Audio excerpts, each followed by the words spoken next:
अब जो last revolution जिसके बारे में हमें पढ़ना है वो आ जाता है आपका ब्रिटेन रेवोल्यूशन।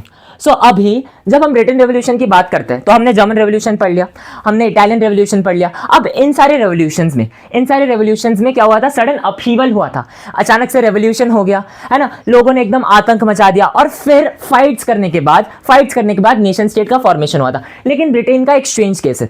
क्यों स्ट्रेंज केस है? क्योंकि यहाँ पे जो प्रोसेस हुई थी, यहाँ पे जो इस पूरे फॉर्मेशन की, देखो एक बात बता देते हो, जो ब्रिटिश आइलैंड्स की जब हम बात करते हैं ना, तो ब्रिटिश आइलैंड्स यानी इंग्लैंड नहीं होता। आज इंग्लैंड का उतना दबदबा है, उतना ऑरा जो आप कहते हो ना, तो उसका ऑरा, इसलिए आपको ऐसा लगता है, कंफ्यूज नहीं होना। जब हम बात करते हैं United Kingdom of Great Britain की, तब उसमें ये इंग्लैंड, वेल्स, स्कॉटलैंड और ये नदर्न आयरलैंड आ जाता है। अब नदर्न आयरलैंड और सदर्न आयरलैंड पूरा हम आयरलैंड कंसीडर करते हैं।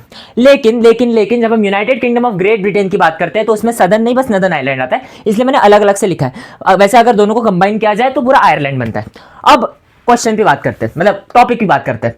तो अभी जब हम ब्रिटिश आइल्स की बात करते हैं, ब्रिटिश आइल्स यानी British islands, so British islands में आ जाते हैं ये इंग्लैंड, स्कॉटलैंड वाले, ये वेल्स और ये आयरलैंड वाले। So ethnic groups of British islands were the Welsh, Scottish, Irish and English. यहाँ के वेल्स, यहाँ के इंग्लिश, यहाँ के स्कॉटिश और यहाँ के आयरिश। इतना समझ गया। अब अगली चीज, अभी क्या होने लगा, अभी इंग्लैंड ने अपनी टेरिटरीज एक्सपांड करना चालू कर दिया। अपने ट्रूप्स को वो अलग अलग नेशंस में भेजते थे, अलग अलग कॉन्टिनेंट्स में भेजते थे, अपनी कॉलोनीज एस्टैब्लिश करते थे अलग अलग रीजन्स में। तो वैसे करते करते उनका इंपॉर्टेंस, उनका पावर, उनका वेल्थ, उनके रिसोर्सेज सब बढ़ना चालू हो गया।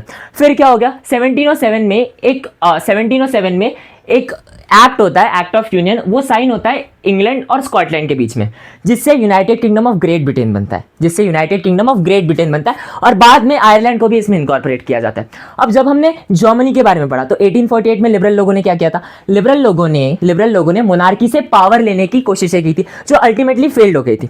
लेकिन ये जो मोनार्की से पावर लेना फिर नेशन स्टेट, इतना बड़ा किस्सा है, ये इंग्लिश को करना ही नहीं पड़ा। क्यों? क्योंकि इस इंग्लिश पार्लियामेंट ने मोनार्की से 1888, बहुत पहले 1888 में अपनी पावर ले ली थी।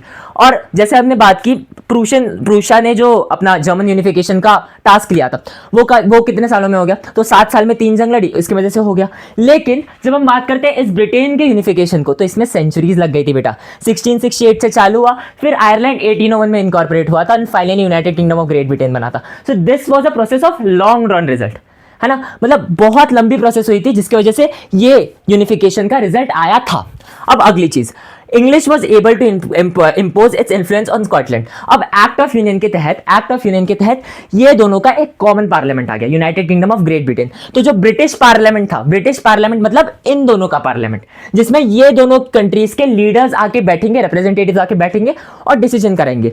लेकिन इसमें प्रॉब्लम क्या था कि ये जो पार्लियामेंट बना था, इसमें इंग्लिश लोगों का डोमिनेंस था, है ना, मतलब बहुत मेजॉरिटी में इनका पार्टिसिपेशन था, इनका रिप्रेजेंटेशन था। तो डिसीजन मेकिंग में अब जो डिसीजन बनता था ना, वो डिसीजन बस इंग्लैंड के लिए नहीं बनता था, वो स्कॉटलैंड के लिए भी बनता था। तो मान के चलो इधर स्कॉटलैंड का जो पार्टिसिपेशन है वो तो बहुत कम है।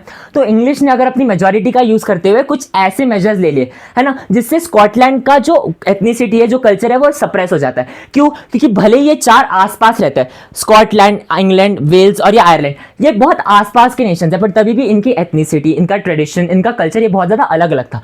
तो अगर इंग्लैंड ने सोचा कि हम कोई ऐसा मेजर्स लाएंगे जिनकी वजह से इनका जो डिस्टिंक्टिव कल्चर है वो सप्रेस हो जाएगा, सो या दे कैन डू इट। तो अभी इसके वजह से English was able to impose its influence on Scotland का एक डिस्टिंक्टिव कल्चर रहता था, जिसके वजह से इंग्लैंड, अब दोनों पार्लियामेंट तो सेम था, तो इसीलिए जो भी डिसीजन बनता था, है ना, उसका प्रभाव स्कॉटलैंड पे भी जाता था। So English was able to impose its influence on Scotland, है ना, यही बात बताई गई है। सो ब्रिटिश पार्लियामेंट जो बना था, that was dominated by English members. Growth of British identity, इनकी कॉलोनीज बढ़ी, वेल्थ बढ़ा, पावर बढ़ा, इंपॉर्टेंस बना, तो इनकी जो आइडेंटिटी थी वो बढ़ना चालू हो गई। तो जब इनकी वैल्यू बहुत की जाने लगी, तो इसका मतलब ये था कि जो ब्रिटिश पार्लियामेंट है उनमें इंग्लिश मेंबर्स की ज्यादा सुनी जाएगी। Their decisions would given a lot more consideration than the decisions that were made by the Scottish people. इतना समझा? तो इसी की वजह से इनका जो डिस्टिंक्टिव कल्चर था वो सप्रेस होना चालू हो गया, क्योंकि ये जो इंग्लिश लोग थे, दे टुक द रिस्पेक्टिव मेजर्स, जिनकी वजह से इनका जो डिस्टिंक्टिव कल्चर है ना, वो सप्रेस होना चालू हो जाए। सो कैथोलिक क्लैंस, अब जाहिर सी बात है, अच्छा मैं तुम्हें एक चीज बता दूं, क्रिश्चियनिटी में ना कुछ ग्रुप्स होता है, मेनली हमें पढ़ने एक होता है कैथोलिक्स और एक होता है प्रोटेस्टेंट्स। तो यहाँ पे जो कैथोलिक्स थे, इनके कैथोलिक क्लैंस, कैथोलिक लोगों के ग्रुप को उनकी एथनिसिटी दबाने के लिए उनकी एक नेशनल कॉस्ट्यूम रहती है ना। तो जैसे अगर हम बात करें इंडिपेंडेंस डे में, तुमने देखा होगा ना, जैसे मैं अगर मेरी स्कूल की बात करूं तो हमारा जब इंडिपेंडेंस डे रिपब्लिक डे रहता था तो हमारा कुछ कॉस्ट्यूम ऐसा रहता था, जो पार्टिसिपेंट्स थे उनका कॉस्ट्यूम कुछ ऐसा रहता था कि हमको व्हाइट कलर का कुर्ता पहनना पड़ता था, व्हाइट कलर का धोती पहनना पड़ता था, और हमको एक ऐसा क्या कहते हैं उसे दुपट्टा लेना पड़ता था जो ट्राई कलर था। तो ये क्या हो गया, ये हमारा नेशनल ड्रेस हो गया। सिमिलरली अगर हम फ्रांस की बात करें तो फ्रांस का नेशनल ड्रेस कुछ अलग होगा according to their own flag. तो इसीलिए इनको इनका नेशनल ड्रेस पहनने से मना कर दिया। इनकी एक गेलिक लैंग्वेज होती थी, इनकी खुद की लैंग्वेज, ठीक है, तो इनको इनकी वर्नाकुलर लैंग्वेज गेलिक लैंग्वेज में भी बोलने से मना कर दिया। एट द सेम टाइम इनको इनके नेशनल ड्रेसेस भी नहीं पहनने दिए। तो इसकी वजह से क्या हुआ, इनका डिस्टिंक्टिव कल्चर सप्रेस होना चालू हो गया। So English help Protestants to establish dominance on Ireland. अच्छा एक चीज, स्कॉटलैंड और इंग्लैंड का किस्सा खत्म। अब हम बात करते हैं, ये दोनों United Kingdom of Great Britain बन गए, ये दोनों ज्वाइन हो गए। अब बात करते हैं इस आयरलैंड की। सो इस आयरलैंड में भी दो ग्रुप्स रहते थे, एक रहते थे प्रोटेस्टेंट्स, एक रहते थे कैथोलिक्स। तो अभी आयरलैंड में कैथोलिक्स एक मेजॉरिटी में थे और प्रोटेस्टेंट्स एक माइनॉरिटी में थे। तो इसीलिए इंग्लिश ने इसी चीज का फायदा उठा के इन्होंने माइनॉरिटी यानी प्रोटेस्टेंट्स का साथ देके कैथोलिक्स के ऊपर सप्रेस करना चालू कर दिया। So English help Protestants to establish dominance of Ireland, और एक ऐसा आयरलैंड था ये जिसमें कैथोलिक्स एक मेजॉरिटी में थे, है ना। तो majority of the population was being suppressed bye ये इंग्लिश पीपल, ठीक है। तो here was a Catholic revolt led by Wolfe Tone and United Irishmen। अब कैथोलिक्स को क्या हो रहे थे, वो सप्रेस हो रहे थे, तो वो सप्रेस हो रहे थे, देयरफॉर उन्होंने सोचा कि अब हम रिवोल्ट करेंगे। तो एक रिवोल्ट था जो लीड किया जा रहा था Wolfe Tone and his United Irishman. ये हुआ था बेटा 1798 में।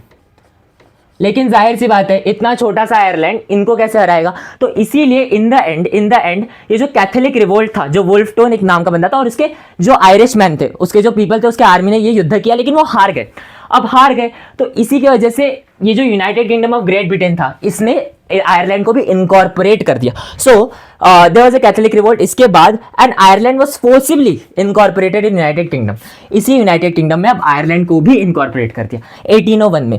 तो ध्यान से देखो पावर कब असर्ट की थी, 1688 में। और ये जो यूनाइटेड आयरिशमैन ने, मतलब ये आयरलैंड कब इनकॉर्पोरेट हुआ इस United Kingdom of Great Britain में, वो हुआ 1801 में। तो ये जो प्रोसेस थी, it was a long drawn process, centuries तक चली, है ना। ऐसा नहीं कि 7 साल में 3 युद्ध लड़ लिए फ्रांस, ऑस्ट्रिया, डेनमार्क से और हमको मिल गया हमारा नेशन यूनिफिकेशन। तो इसीलिए इसका इसका केस थोड़ा सा स्ट्रेंज हो जाता है। अब अगली चीज जो हमें पढ़नी है that is about allegories and पर्सोनिफिकेशंस।